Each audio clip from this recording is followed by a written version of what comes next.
This program is presented by QubicaAMF, making bowling amazing.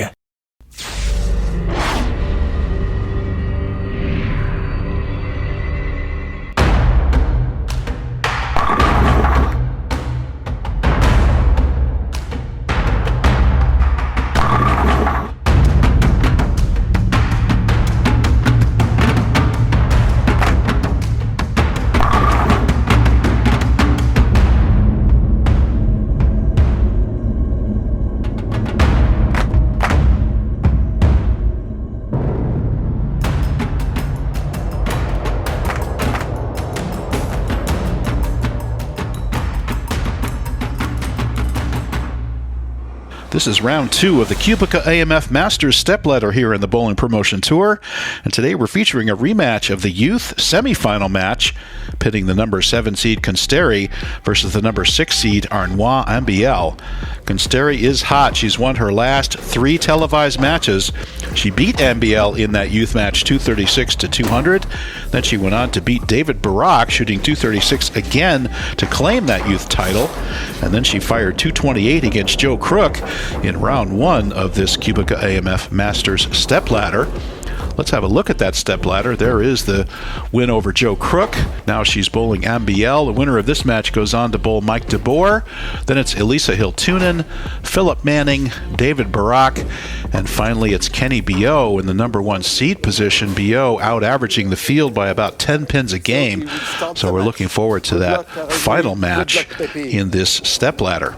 Here is our referee getting ready to indicate who goes first, and there is Peppi calling out some kind of aberration on the score, it looks like.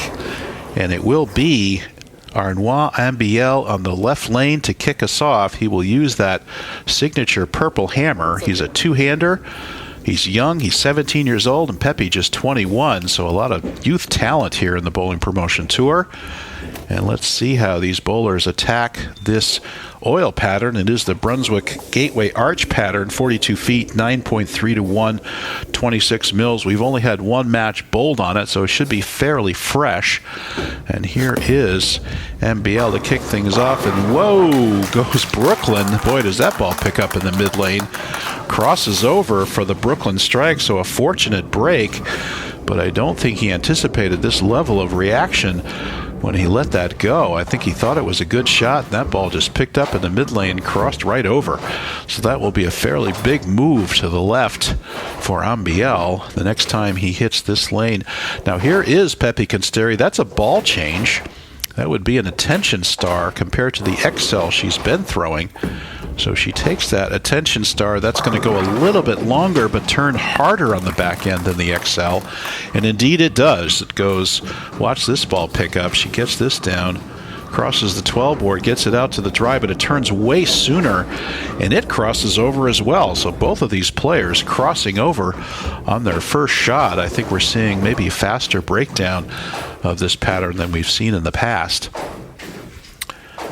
And let's see if Peppi can get cross lane, cover up this 6-pin. Not anticipating any problems there, and she does make it. Again, Konsteri gets an 8-pin handicap. She has not needed it in any of her matches. She shot 236 scratch in both of her youth matches and just got done shooting 228 scratch, and that was enough to defeat all of her opponents. So let's see how she does here today. She's going to stay with that attention star on the left lane. And again, a very powerful piece from Rotogrip. And she gets it out right down the oil. And there's a perfect flush strike for Konsteri. And Konsteri known to maybe not start off the fastest, but she's a very strong finisher. She had the back 7 against Ambiehl the last time they bowled. She did not even strike until the 6th frame, and then she struck out to win that match. And then against Barak, she threw the back 6 to win that match. So she gets lined up, and she tends to do very, very well late in the match. Here is Ambiehl on the right lane. Let's see how he does after crossing over on the first match. He throws it down the oil. Now this one does not hook. Looks like he got it in down the oil a little bit. He tried to, I think, recover and pull it to the left a little bit. He gets it on the oil, and the ball just skids hydroplanes, as we might call it. So he leaves the 2, 4, 5. So I think maybe that purple hammer a little bit too sensitive to the wet dry here. We saw Joe Crook struggle with his equipment using that Summit. He was getting what we call over-under. If he got it out to the right, he got a little too much hook, and if he got it in too little, and right there is too little hook down the oil, and causes Ambiehl to pick off the 2 and 5 off of the 4 and leaves him open in the second frame. And now, unfortunately, with Konsteri's handicap, that's going to leave him in a 20-pin deficit already. Oh, there's a ball change. And let's see what that ball is. He immediately gets out of that purple hammer after 2 questionable shots. Now this goes straight down. Oh, that's an Ocean Vibe. So that's going to be down the 20 board, and it gets down. The oil does not quite pick up, and he leaves a 2-pin. Now he'll go back to the purple hammer and go cross lane and cover up that 2-pin. So Ambiehl fishing around here early on in the match. And indeed, that Ocean Vibe is a more reactive piece than the purple hammer. So hopefully he's looking for a little bit more control over the pocket. Has yet to find the pocket in this match. Now here is Konsteri. She's been in command of these matches. Let's see how she does here. See if she makes a move left on this lane, and she does. Gets it out, and unfortunately crosses over again. Comes over to leave the 4-pin. Excuse me, the 6-pin. Crosses over, and this is almost an identical shot she threw last time, only she threw it to that same break point from deeper, and it still picked up and went cross lane. And it was so interesting because she went cross lane, and then Ambiehl in the same lane got into the oil and went light. So not too many pocket shots. We've only had 1 shot in the pocket here out of 6 so far in this round 2 of the QubicaAMF Masters stepladder. And good cover there on the 6-pin. We're back with our 2024-2025 bowling promotion season. Another exciting series of 24 matches for you. This is match 16 of that 24. And here is Peppi on that left lane down the 3rd arrow. She flushed last time and strikes this time. So Peppi not missing on that left lane, but still looking for the range on the right lane. And Ambiehl yet to find the pocket on either lane. And there it is right over the 3rd arrow, and that ball picks up very nicely. Look at the 6-pin into the sidewall, kicks in the 10, and there is a strike for Konsteri. So she's clean, and that's enough for a pretty good lead here. Now watch this ball crossover, and he does get the strike. Boy, Ambiehl is having wild and crazy reactions here. He went back to the purple hammer, and watch this ball pick up in the mid lane and goes screaming across to the Brooklyn side. He gets the mixer, and then a pin comes out and taps out the 8-pin. So he's having a lot of difficulty finding the range, but he finds himself only down 20 pins because Konsteri cannot figure out that right lane. And now he throws it way out, and he goes crossover again. Boy, Ambiehl just cannot find the range here. Again, crossing over. He's getting these wild and crazy reactions. We have not seen these lanes react this violently so far, and I wonder if it's something about Ambiehl. Maybe he's a little tight at the release, needs to get through it a little softer, but he leaves the 6-10, and now he'll use the backup ball to convert the 6-10, so good cover there. Again, just a 20-pin match. That includes Konsteri's 8-pin handicap. And he says, okay, thank you very much for the spare. All right, time to sit down and regroup. Arenui, you can come back from this, figure out the path to the pocket.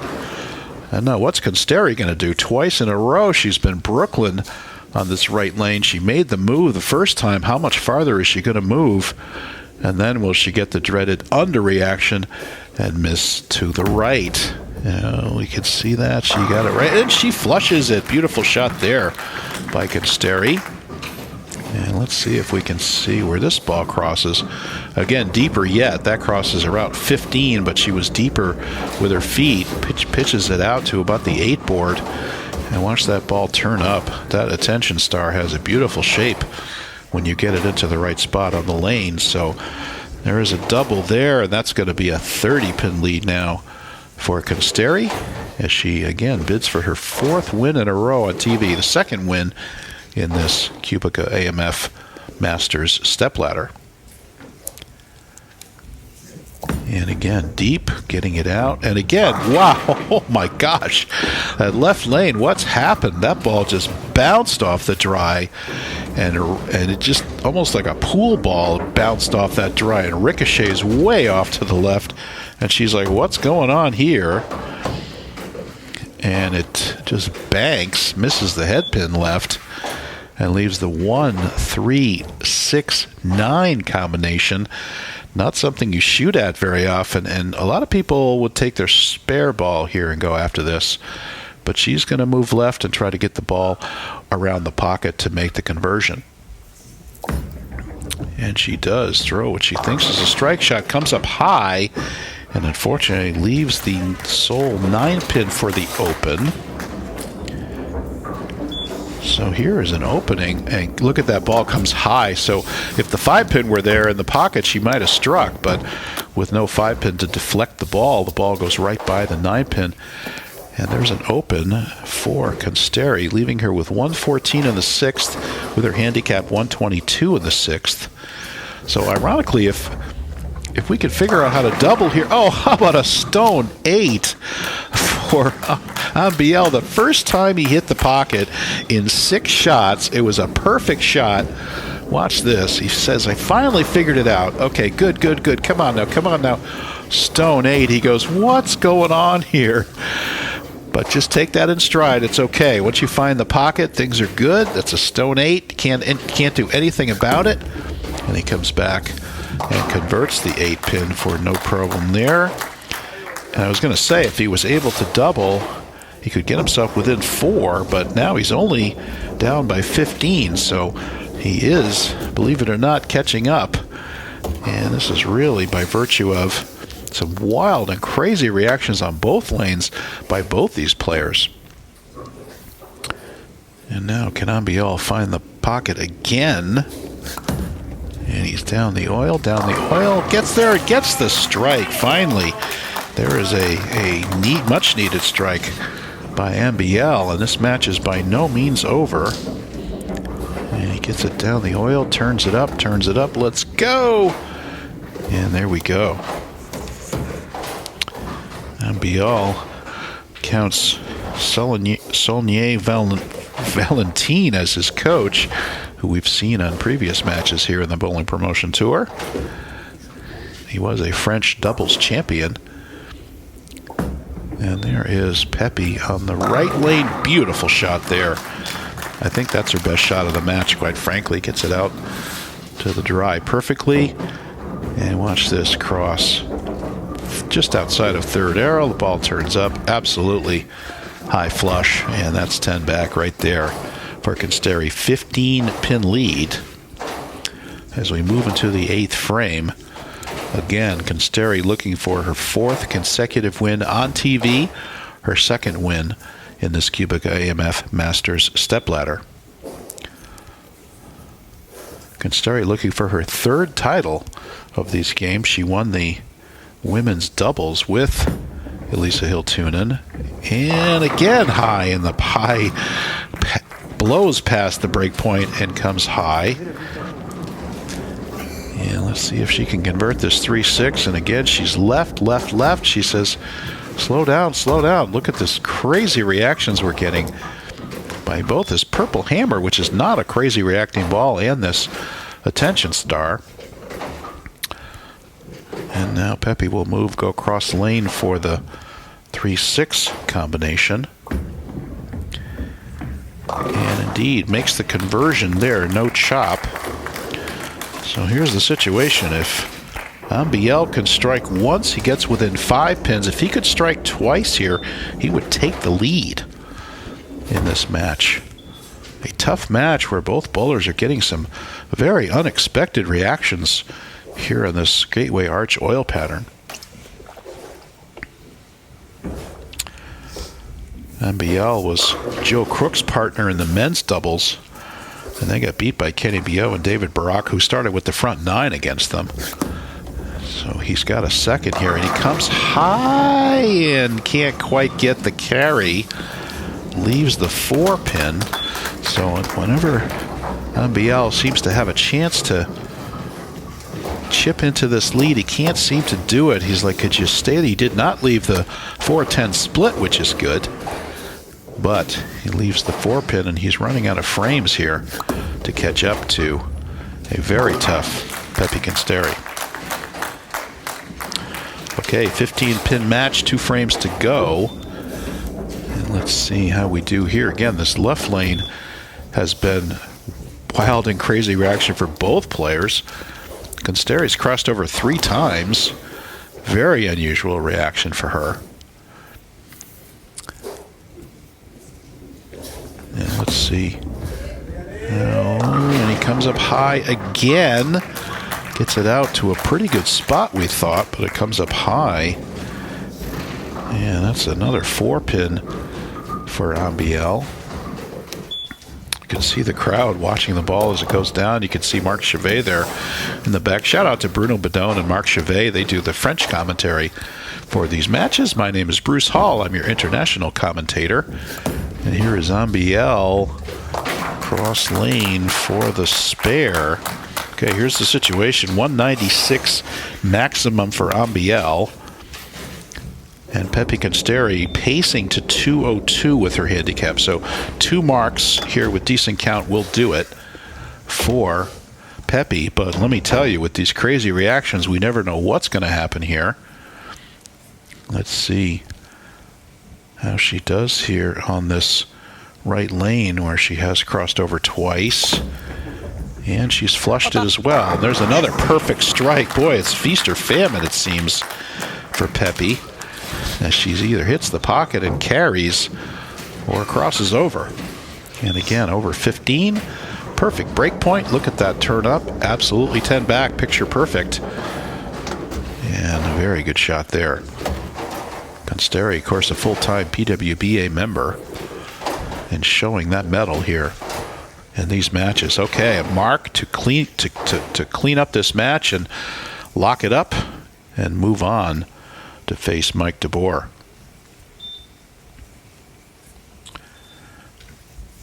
And let's way out to the right and gets it up. Oh, very fortunate to just leave a 2-pin. She didn't want to cross over again. The last time she had a runaway Brooklyn shot, so she made sure she got it to the right. Very fortunate not to leave the 10-pin along with that 2-pin, and now leaves herself a very makeable spare, and that's all she needs to lock up this match. And she's just got to go straight at this 2-pin, and then there is nothing Ambiehl can do. And routine, beautiful shot there, great cover, and this will do it. She needs only 5 pins to lock up this match. Congratulations to, oh, she knew it too. Congratulations to Konsteri. She knows the score. And she will move on, looking for her 5th match in a row, 5th win in a row. She'll need 5 or 6 more wins. Unfortunately, she wants this Masters title. But the way she's going, boy, she's just unstoppable. And we're just looking for 5. And there's a much-needed strike there on that right lane. And that will give her 194 scratch, 202 with her handicap. So this might be the first match where she actually needed her handicap to win. But look at her get out, gets that ball back to the pocket, mixes them up, and there we go. So here is we'll just have, and there he finally gets some carry over there, does Ambiehl. And if he strikes again, it will mean that he can win the game scratch. But Peppi does get that 8 pins of handicap, and that will be the difference, it looks like, if Ambiehl can strike again. Stay tuned for Marc Chavet's interview after this match, and stay tuned for our round 3 of this QubicaAMF Masters Stepladder on this same channel. And he does flush the pocket there, and this is going to look like a pretty close match. Unfortunately, Ambiehl really never threatened. He was unable to put strikes together. He had a chance in the 5th frame and in the 8th to put doubles together to try to put some pressure on Peppi. Just couldn't get it done. Just had too much of a wild and crazy reaction, and finally settles in here at the end of the game. And he does strike out for a nice 196. Unfortunately, not going to be enough, and a good match there. So we'll look at some statistics here, and then we'll be on to the interview with Marc Chavet, and hopefully we'll see you back here for round 3 of the QubicaAMF Stepladder. There it is, 194 to 196, but we add 8 to Konsteri's total, giving her 202, and that is a victory for Peppi Konsteri. And there's the 202 with the handicap in. They each had 6 strikes, and they each had about an equal number of spares and opens, but both players crossing over and having some wild and crazy reactions on this oil pattern.